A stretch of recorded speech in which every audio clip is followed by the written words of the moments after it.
আসসালামু আলাইকুম, welcome to Sharmili kitchen.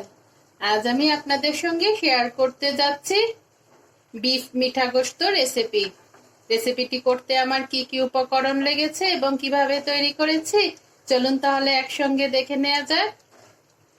কিভাবে 8 থেকে 10 দিন আমরা এটা বাইরে রেখে সংরক্ষণ করতে পারবো পুরো ডিটেলসে আপনাদের সঙ্গে শেয়ার করার চেষ্টা করব। আশা করছি ইনশাল্লাহ আপনাদের রেসিপিটি অবশ্যই ভালো লাগবে এবং আসছে ঈদে তৈরি করে খাবেন। এই রান্নাটি করার জন্য আমার প্রয়োজন হবে ফ্রেশ গরুর গোশত। এই যে এরকম ফ্রেশ, আমি কাছ থেকে দেখাচ্ছি, এরকম ফ্রেশ গরুর গোশত দিয়ে এই রান্নাটা খুব ভালো হয়।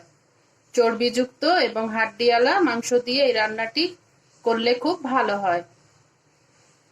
মাংসের টুকরাগুলো একটু বড় সাইজের নিলে রান্নাটি খুব ভালো হয়। যেহেতু আমি ফ্রিজে রাখবো না, বাইরে রেখে এটা 8 থেকে 10 দিন সংরক্ষণ করব, মাংসের টুকরাগুলো বড় হলে রান্নাটি খুব ভালো হবে। আরো প্রয়োজন হবে আমার 10 থেকে 12টি এলাচি, আমি মুখ ফাটিয়ে নিয়েছি, 3 টুকরা দারচিনি, গোলমরিচ, তেজপাতা এবং লং, 2টা তেজপাতা, পরিমাণ মতো গোলমরিচ, 3 টুকরা দারচিনি, 7-8টা লং এবং 10-12টা এলাচি। চলে যাচ্ছি নেক্সট স্টেপে।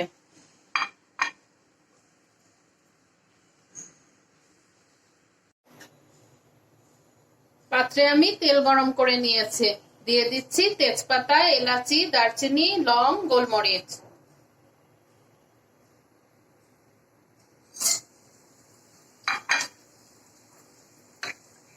জাস্ট একটু নাড়া দিয়ে যাতে না পুড়ে যায়। দিয়ে দিচ্ছি পেঁয়াজ কুচি,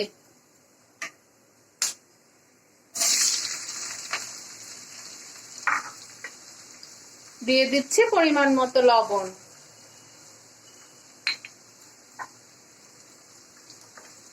লবণটা দিলে পেঁয়াজটা সফট হয়ে যাবে।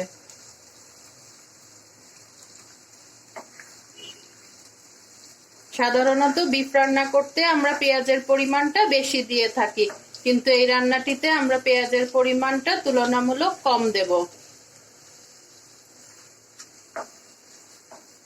খুবই কম মশলায় এই রান্নাটি করা হয়।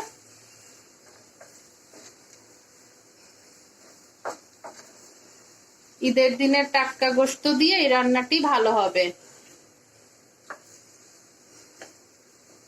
এ পর্যায়ে দিয়ে দেব আদা রসুন বাটা একত্রে।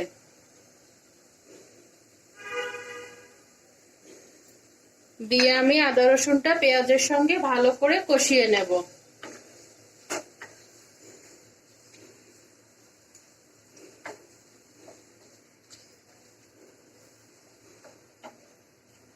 এই রান্নাটিতে পানির ব্যবহার খুবই কম করা হয়। আর ঈদের দিন যেহেতু আমরা একসঙ্গে 8-10 কেজি গোশত রান্না করে থাকি, সেদিন তো আমাদের পানির প্রয়োজন হবেই না। আর যেহেতু আমি অল্প পরিমাণে রান্না করছি, আমার প্রয়োজন হলে আমি অল্প পানি দিতে পারি। ফ্রেশ গোশত রান্না করার সময় কিন্তু প্রচুর পানি ওঠে, সেই গোশতগুলোতে পানির প্রয়োজন হয় না। এ পর্যায়ে দিয়ে দেব ধনে গুঁড়া।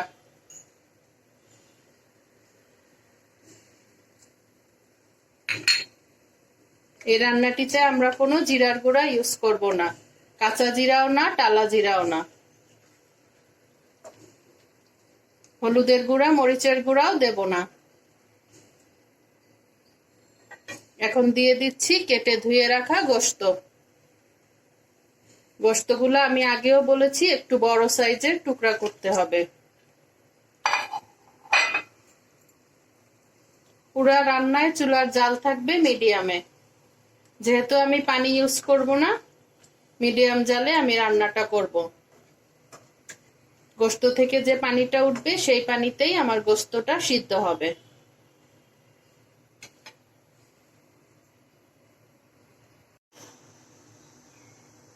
এ পর্যায়ে আমরা ঢেকে দিয়ে 20 মিনিটের জন্য অপেক্ষা করব, কিন্তু চুলার জাল থাকবে মিডিয়ামে।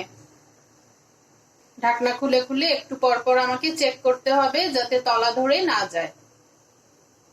যারা আজ আমাকে নতুন দেখছেন, আমার চ্যানেলটিকে সাবস্ক্রাইব করে আমার পাশেই থাকবেন। সাবস্ক্রাইব করে বেল বাটনটি প্রেস করে অল অপশনে ক্লিক করে রাখবেন। আমি নতুন ভিডিও ছাড়া মাত্রই আপনাদের কাছে নোটিফিকেশন পৌঁছিয়ে যাবে। আর যারা সাবস্ক্রাইব করেছেন তাদেরকে অসংখ্য ধন্যবাদ। ফিরে আসলাম 20 মিনিট পর। আমার গোশতের কালারটা কতটা চেঞ্জ হয়ে গিয়েছে। এই যে উপর দিয়ে যে দেখছেন এগুলা কিন্তু গোলমরিচ। যেহেতু আমি এই রান্নাটিতে কোনো শুকনা মরিচের গুঁড়া অথবা কাঁচা মরিচ কিছু ইউজ করব না, এজন্য গোলমরিচের পরিমাণটা একটু বেশি দিয়েছি। আপনারা যদি পছন্দ না করেন আর একটু কমিয়ে দিতে পারেন। এ পর্যায়ে অনেকেরই মনে প্রশ্ন থাকতে পারে যে ফ্রিজে রাখবো না, কিন্তু 8 থেকে 10 দিন আমি গোশতটা কিভাবে সংরক্ষণ করব। আমি বলছি, ধরুন আমার এখানে যতটুকু গোশত আছে, আমি এই কাপ দিয়ে ফুটন্ত গরম পানি দেব। ঈদের দিন গোশতটা আমি রান্না করলাম, সেদিন আর আমার জাল দেওয়ার দরকার নেই। আমি যে কয়দিন আমার গোশতটা থাকবে সেই কয়দিন আমি ফুটন্ত গরম পানি দিয়ে, যেহেতু ঈদের গোশততে প্রচুর পরিমাণে তেল চর্বি থাকে, নষ্ট হওয়ার কোনো অপশনই নেই। কিন্তু আমি যখনই মাংসটা ইউজ করব তখনই আমাকে শুকনা চামচ ইউজ করতে হবে। আর এই কাপ দিয়ে আমি যখনই গরম করব প্রতিদিন একবার করে আমাকে গরম করতে হবে। এই কাপ দিয়ে ফুটন্ত পানি দিয়ে আমি চুলার জালটা একদম মিডিয়াম টু লো ফ্লেমে রেখে ঢেকে রাখবো। যখন তেল চর্বিগুলো গলে যাবে গোশতে, তখন দেখবেন পানি থেকে একটা বুদবুদ আকার আসবে। তখন আমি আস্তে আস্তে করে গোশতটা ভালো করে গরম করব। এভাবে 15 থেকে 20 মিনিট চুলায় রেখে আমাকে গোশতটা পরিমাণ অনুযায়ী আর কি, যার যতটুকু গোশত, ভালো করে গরম করতে হবে। আমরা নিশ্চয়ই বুঝবো ভালো করে গোশতটা গরম হয়ে গেলে যে আমার এখন আর চুলায় রাখার প্রয়োজন নাই। তারপরে আমি গরম গোশতটা ঢাকবো না, একটু ঠান্ডা করে দেন আমি ঢাকবো। এভাবে করে আমরা যদি টেকনিক ফলো করতে পারি তাহলে আমরা 8 থেকে 10 দিন ফ্রিজের বাইরে রেখে সংরক্ষণ করতে পারি। কোরবানির গোশতগুলো কিন্তু বাইরে রেখে গরম করে এভাবে খেলে দারুণ টেস্ট লাগে। এই যে আমার গোশতটা কিন্তু অনেক কালার চেঞ্জ হয়ে গিয়েছে। যেহেতু আমি ফ্রেশ গোশত দিয়ে রান্নাটা করছি, আমার পানির পরিমাণটা কিন্তু বেশি একটা লাগবে না। আর এমনিতেও আমরা যখন বেশি গোশত রান্না করি আমাদের কিন্তু পানির পরিমাণটা খুবই কম লাগে।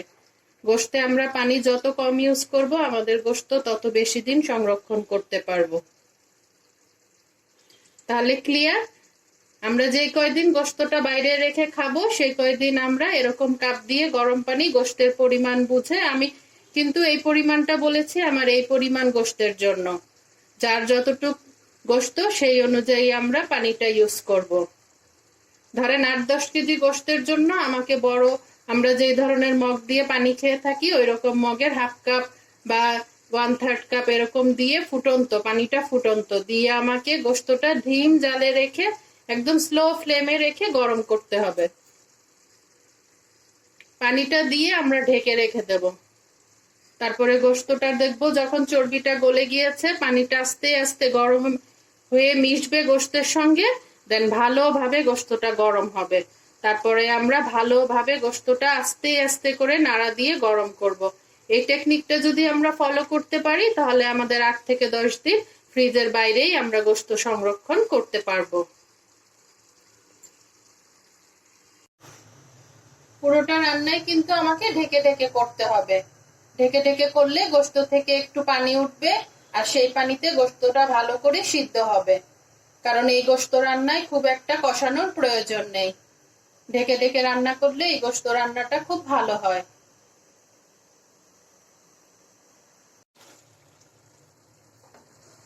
কি সুন্দর একটা কালার এসছে। এই রান্নাগুলো কিন্তু খুব একটা কষানোর প্রয়োজন হয় না। আর এটি এমন একটি রান্না রুটি, পরোটা, ভাত, পোলাও সবকিছুর সঙ্গেই যায়। ঈদের সময় কিন্তু আমাদের বাসায় 8 থেকে 10 দিন গেস্টের আপ্যায়ন চলেই। এরকম যদি আমরা গোশত রান্না করে রাখি, হঠাৎ করে গেস্ট চলে আসলে আমরা পরোটা অথবা লুচি অথবা নানের সঙ্গে সার্ভ করতে পারি। অথবা কোথাও বেড়াতে গেলাম বাইরে, এরকম গোশত রান্না করা থাকলে আমরা পরোটা অথবা লুচির সঙ্গে অথবা নানের সঙ্গে আমরা বাইরে কিন্তু এই ধরনের খাবারগুলা খেতে পারি। অনেক সময় আমরা দূরে বেড়াতে যাই, চিন্তা করি কি ধরনের খাবার নেব সঙ্গে, এই ধরনের খাবারগুলো কিন্তু আমরা ক্যারি করতে পারি।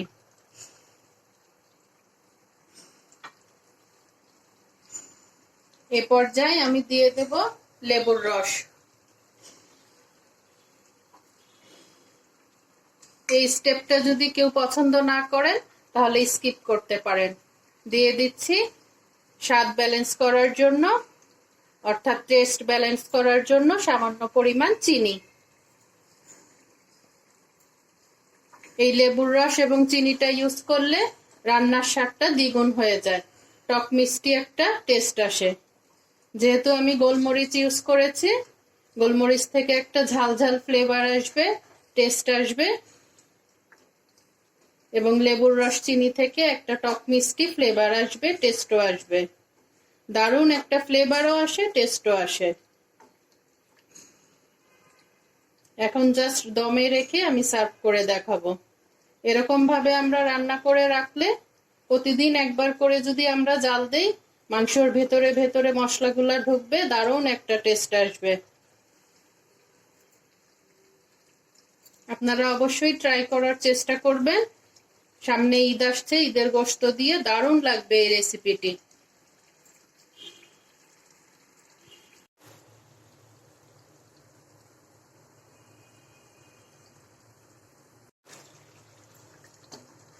আমি কিন্তু পুরোটা রান্নায় কোনো টক দই বা দুধ কিছু ইউজ করিনি। যেহেতু আমি 8 থেকে 10 দিন বাইরে রেখে এটা সংরক্ষণ করব, তাই দুধ জাতীয় কোনো জিনিস এই রান্নাটিতে ব্যবহার করব না। এবং হলুদের গুঁড়া, মরিচের গুঁড়া, জিরার গুঁড়া কিছুই কিন্তু ইউজ করিনি। খুবই কম মশলায় রান্নাটি করা হয়, কিন্তু টেস্ট দারুণ হয়। ফ্রেশ গোশত দিয়ে রান্নাগুলো করলে এমনিতেই টেস্ট হয়। আমি যেভাবে মশলাগুলো ইউজ করেছি, এভাবে মশলাগুলো দিয়ে আপনারা রান্নাটি করে দেখবেন, দারুণ টেস্ট হয়। হয়ে গেল আমার তৈরি বিফ মিঠা গোশত রেসিপি। ভালো লাগলে অবশ্যই ট্রাই করবেন এবং ফ্রেন্ডস এন্ড ফ্যামিলির সঙ্গে শেয়ার করবেন। ছোট্ট একটা লাইক দিয়ে আমার পাশেই থাকবেন।